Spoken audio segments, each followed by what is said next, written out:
사무엘하 5장 1절에서 12절 말씀을 교독합니다. 이스라엘 모든 지파가 헤브론에 이르러 다윗에게 나와 이르되 보소서 우리는 왕의 한 골육이니이다.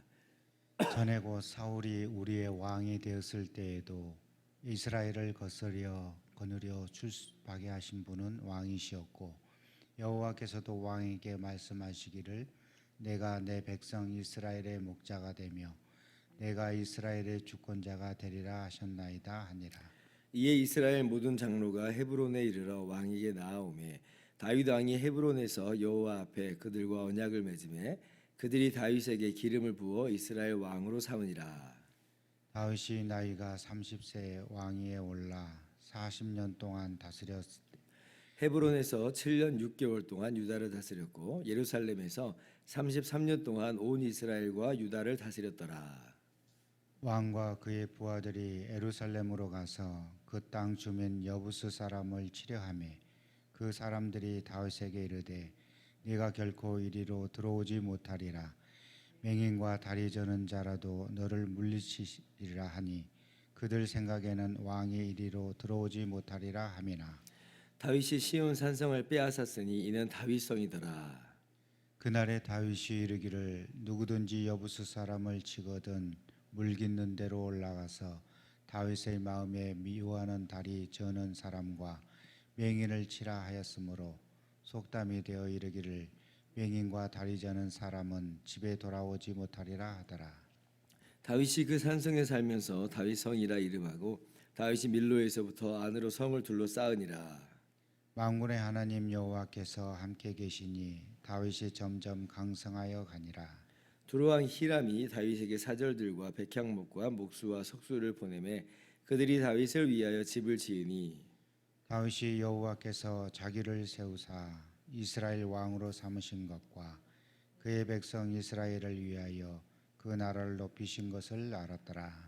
아멘. 할렐루야. 하나님의 크신 은혜와 평강이 오늘도 변함없이 여러분 모두에게 가득 넘치기를 주님의 이름으로 축원합니다. 오늘 말씀은 이스라엘 모든 지파가 다윗을 왕으로 삼고자 헤브론에 있는 다윗에게 찾아오는 것으로 시작을 하고 있습니다. 1절 말씀 보니까 이스라엘 모든 지파가 헤브론에 이르러 다윗에게 나와 이르되 보소서 우리는 왕의 한 골육이니이다. 아직 다윗은 유다 지파만의 왕이죠. 전체 이스라엘 모든 지파의 왕은 아닙니다.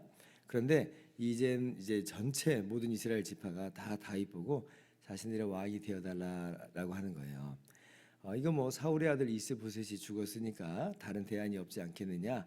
당연히 뭐 다윗을 찾아와야지 뭐 별 수 있겠어?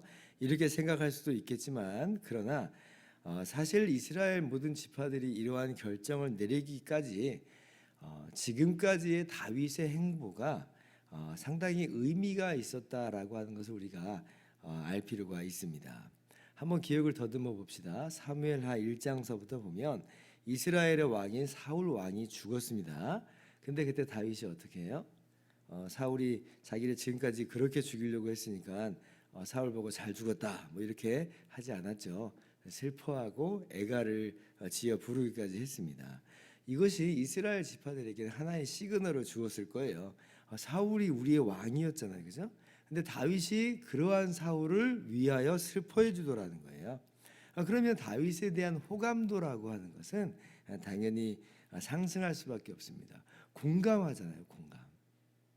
자, 그리고 근데 이제 안타깝게도 이제 아브넬이 이스보셋을 이스라엘 지파들의 왕으로 삼아서 그렇게 한 편이 되었습니다. 아브넬, 이스보셋, 이스라엘 지파 한 편이 된 거예요. 다윗은 이제 유다 지파만 다윗을 왕으로 세웠죠. 유다 지파와 다윗이 또 한 편이 되었습니다. 그리고 그들 사이에 서로 피를 흘리면서 죽고 죽이는 그런 전쟁이 벌어졌어요. 골이 생기고 앙금이 생기고 점점 더 원한이 생기고 더 깊어져만 가는 겁니다. 그리고 이제 그 와중에 사무엘하 3장에 아브넬이 죽잖아요. 자, 그런데 만약 다윗이요, 이 아브넬이 죽음은 죽은 것을 두고 아브넬 다윗편에서는 반대편에 이제 핵심 인물이 죽은 거니까 또 잘 죽었다. 뭐 기뻐하거나 아니 뭐 아브넬의 시신을 막 훼손한다든지. 자, 그러면 또 어떻게 생각할까? 이스라엘 지파들이 그러한 다윗에 대해서 어떻게 생각했겠어요? 다윗이 우리를 정말 적으로 여기는구나 이런 생각을 했겠잖아요. 아브넬을 죽이는 것으로 자신들 모두가 이 아브넬의 죽음을 기뻐하는 것으로 자신들 모두가 마치 이제 아브넬과 동일시가 되는 그런 현상이 벌어질 것입니다. 위협적으로 여겼겠죠. 더더군다나 일선에서 싸우는 군대들은 또 리더들은 더 어떻게 했겠어요? 다윗과 너희 함께 할 수 없다. 이런 마음이 덜컥 들었을 거예요. 그런데 오히려 다윗은 아브넬의 죽음을 슬퍼하고 상여를 따라가면서 울고 또 금식까지 합니다. 그러니까 이스라엘 지파들은 어떻겠어요? 마음이 또 확 또 다윗에게 또 쏠렸겠죠. 아, 다윗이 우리를 적으로 여기는 게 아니구나. 이런 마음을 품었을 거예요. 심지어 자, 이스보셋을 죽이고 바나와 레갑이 그 머리를 들고 다윗에게로 갑니다. 근데 그때 다윗은 또 어떻게 해요? 그 바나와 레갑 보고 잘 왔습니다. 잘했습니다. 이런 게 아니라 그들을 오히려 처형까지 합니다. 만약에 그들을 막 환대하고 좋아했으면 의구심이 또 들었을 거예요. 다윗 뭐지? 이런 생각을 했을 텐데 그런데 다윗은 일관되게 이스라엘 모든 지파에게 여전히 다윗의 진심과 진정성을 보여줘요. 내가 너희들을 미워하는 거 아니다. 내가 너희들을 위한다 라고 하는 것을 보여줬단 말이죠.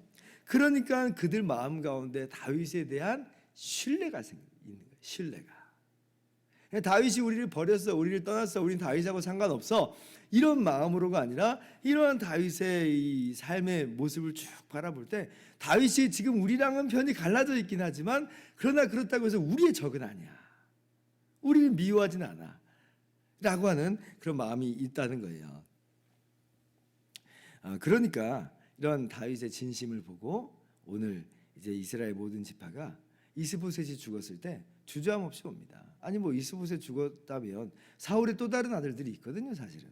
그럼 뭐 또 다른 사울의 아들들을 세우든지 아니면 자기들끼리 유능한 사람을 뽑아가지고 계속 이 다윗을 대항을 하고 저항을 했겠지요. 그런데 이제 그런 생각은 이제 더 이상 안 하는 거예요.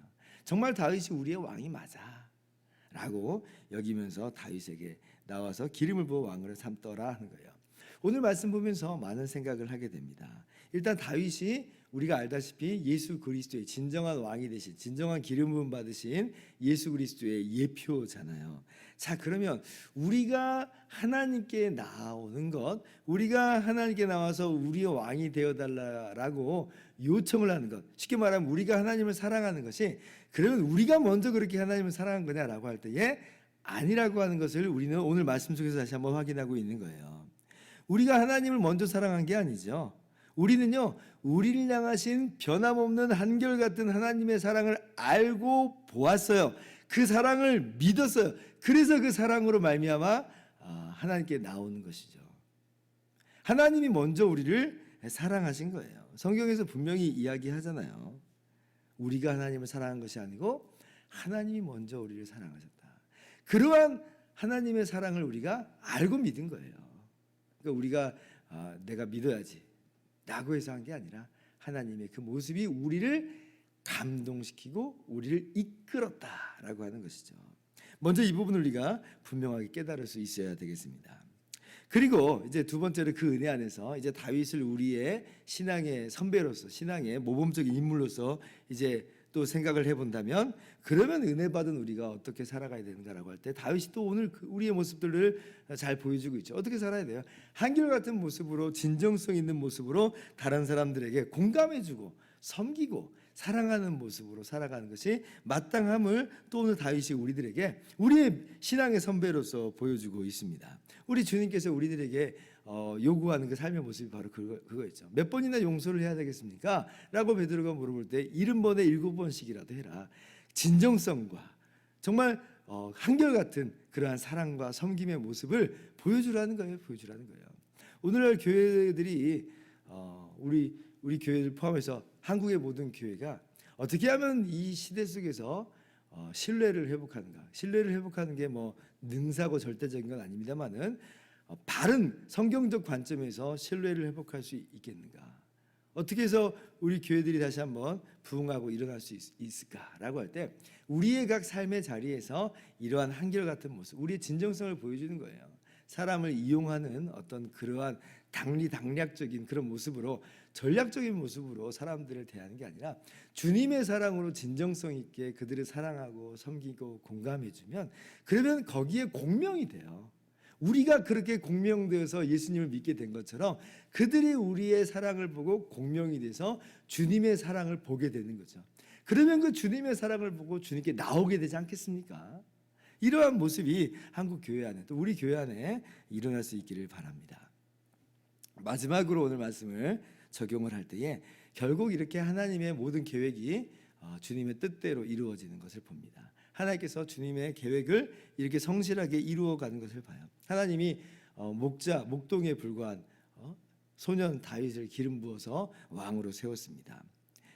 그런데 뭐 당장 그렇게 일이 되어진 것 같지 않았죠. 오히려 다윗이 이렇게 오늘 왕이 되기까지는 한 20년이 넘는, 한 22년 정도, 만약 15살 때 기름 부음 받았으면 22년 정도의 지금 시간이 걸린 거예요.